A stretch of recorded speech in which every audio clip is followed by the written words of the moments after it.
Hey everyone. I just wanted to take a minute and talk about 9/11. It's September 11th, 2022. And most years it doesn't, but I don't know, something this morning's just kind of, I don't know, I'm just feeling it. Back to September 11th, 2001. So I just want to talk for a few minutes about it and, share some memories. I worked in Toledo. I was 27 years old when 9/11 happened. And I worked in Toledo at a warehouse.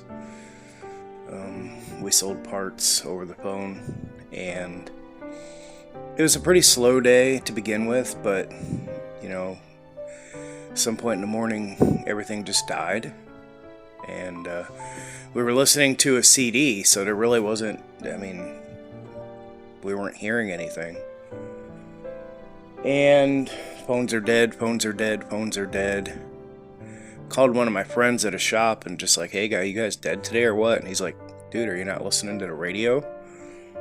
And I'm like, no. He's like, turn on the radio. Somebody flew a plane into the Twin Towers in New York and they think it might have been on purpose.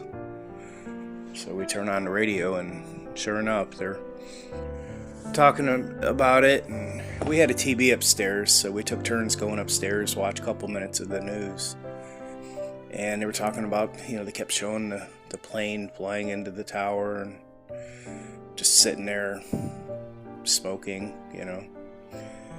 And a little bit later, here comes another plane into the Twin Towers. And like, this can't be an accident.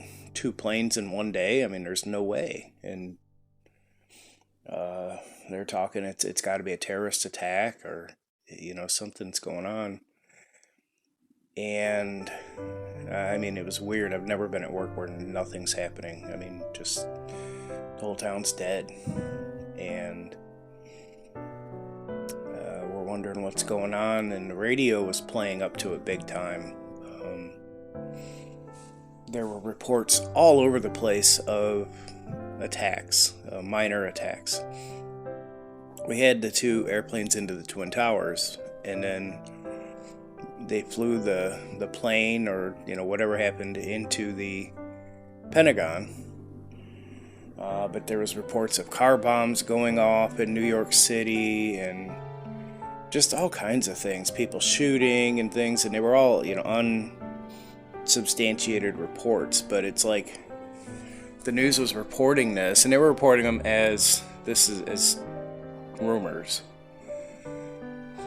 But when you start seeing multiple things like this happen, you're like, oh my god, what's going on? Is somebody starting World War III with us? Now you gotta remember, I said I was 27. I was born in 1973. And we were the generation raised in the Cold War still. The Russians were always the enemies and they were going to nuke us and we were going to have to nuke back. And that's in our mind. And when you grew up watching movies like The Day After or Red Dawn, it really, in my mind, I love the movie Red Dawn with Patrick Swayze and C. Thomas Howell and everybody that's in it.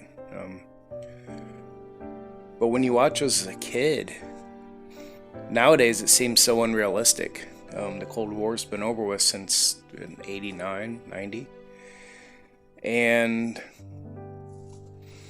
But back then, it seemed, that at some point we were going to end up in a war.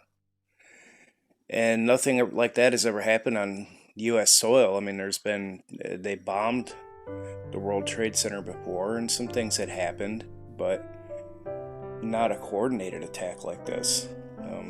The major wars were never brought to American soil, and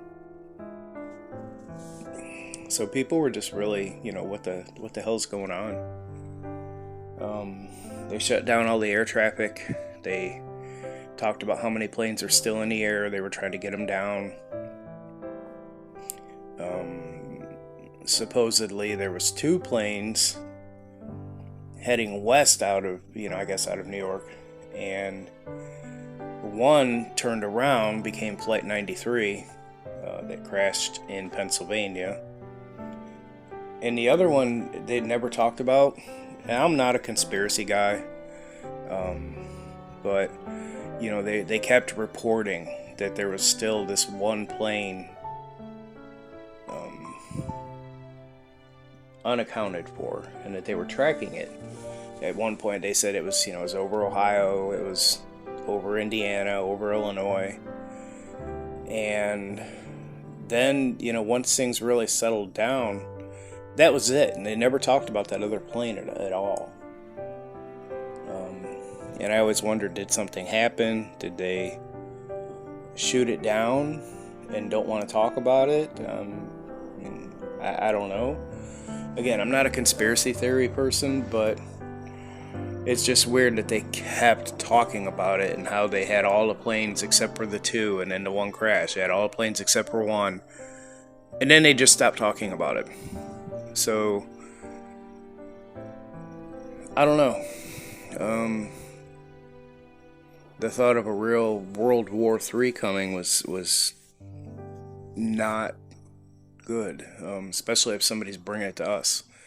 We're the United States. We seem to like starting wars in foreign countries, but nobody's ever brought it to us to begin with. I went home from work that day. We finished the day, and you just don't know what's going on. Was this just the beginning or not? And fortunately, I had gotten gas on the way to work that morning. Gas was like $1.09 maybe. And going home, the couple gas stations that I passed, there was people lined up like crazy. Gas had jumped to $3 and something a gallon. Nowadays that's where we're at normally, but to go from $1.09 up to $3.49, $3.79 just in one day, it was gouging. It was crazy. I was so glad I filled up that morning, because by the end of the week it was back down to a normal, price. But I remember going home and getting online, and I was just getting into the internet in the summer of 2001, and I had friends that I talked to that were in New York. They weren't online. They of course they had too much going on, and the one person did live within eyeshot of the Twin Towers, and said after the first airplane hit, she saw everything. She watched it. She even had video of it, but we couldn't see it instantly back then like we do now. So it was crazy. It was, a time, and I don't care what anybody says. You can be against the war.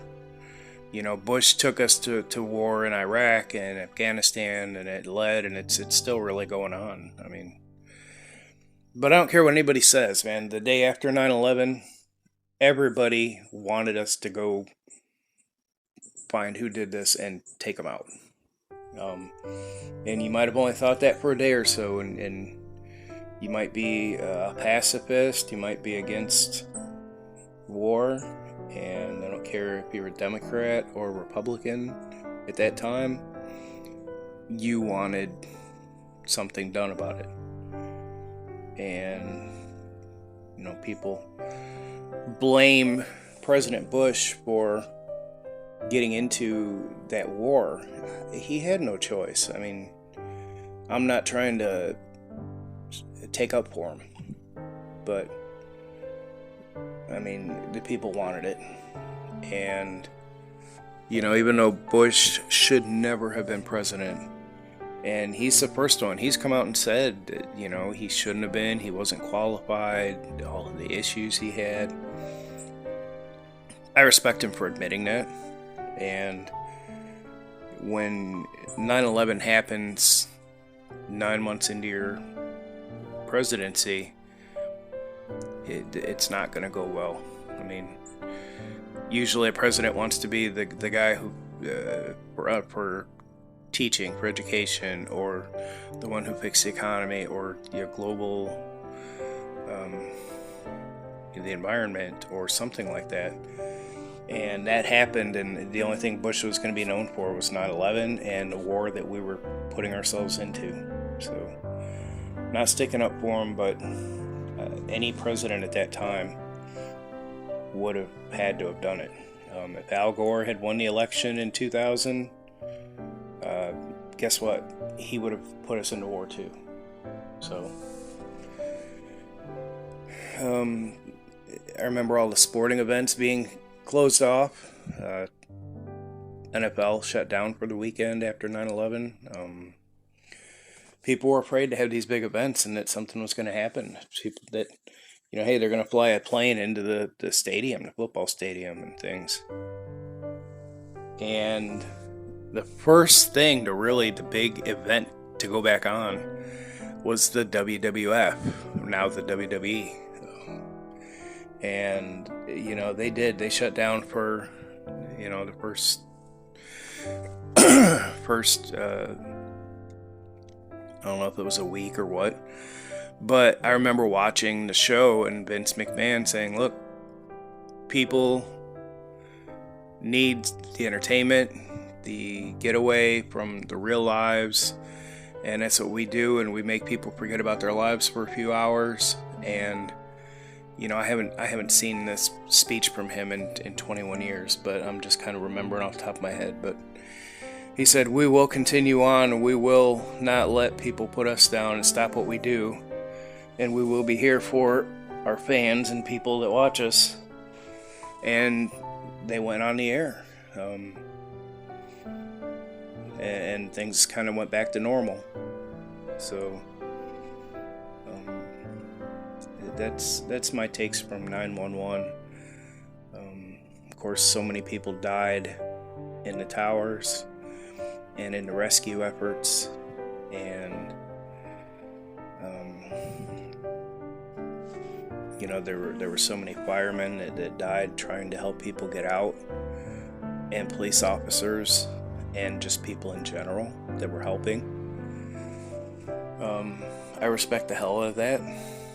And no matter how you feel about the police, I mean, there are issues certainly, but at that time, in that moment, those officers in New York gave their lives, or the ones who didn't have to give their lives, that just helped, deserve all the respect in the world. And and you can not like war and things, but our military people who've gone to that war and still going ever since, I support them. Even if you don't support the war itself, any of the wars that, the Afghanistan, Iraq, any of those wars that we're into, they're going because they're serving their country. And beneath it all, don't blame the people going to war. Don't blame the soldiers. Don't blame... they're doing a service to the country and trying to help keep us safe, no matter what other agendas are attached to it. That's the heart of it all. Everybody knows the story of Steve Buscemi, that he was a volunteer fireman before he became an actor. And when 9/11 happened, he went to New York and said, I can help. And, would you think you're going through rubble and things and digging through boulders and things with Steve Buscemi? I mean, that a person like that would give up their time and their safety and everything to go help and do this stuff. I mean, that's real good people coming out and giving of themselves to help others. It's something I just don't see that we have a lot of nowadays, or at least enough of, like it should be. And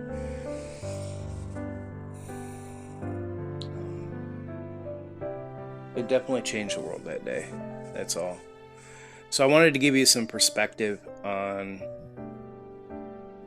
from a Gen Xer, a person. I was 27 at that time. Growing up in the 80s and stuff, as I said, it was a whole different mindset when we were constantly at war with Russia and communist countries, and or at least leery of war with them. And kids today, I don't know if they get that. I hope they're smart and they read and learn about the history. But when you don't grow up in it, you don't have that exact same feelings. So if you served in New York City at that time, thank you. Honestly, just fire and police and military everywhere, thank you for what you do on a daily basis. And anyone that was involved or lost loved ones, lived in New York, or was just touched by this, I'm sorry we all had to go through it. And but we're here, and that's about it. So thank you for taking a few minutes and listening to my memories, and I'll talk to y'all soon.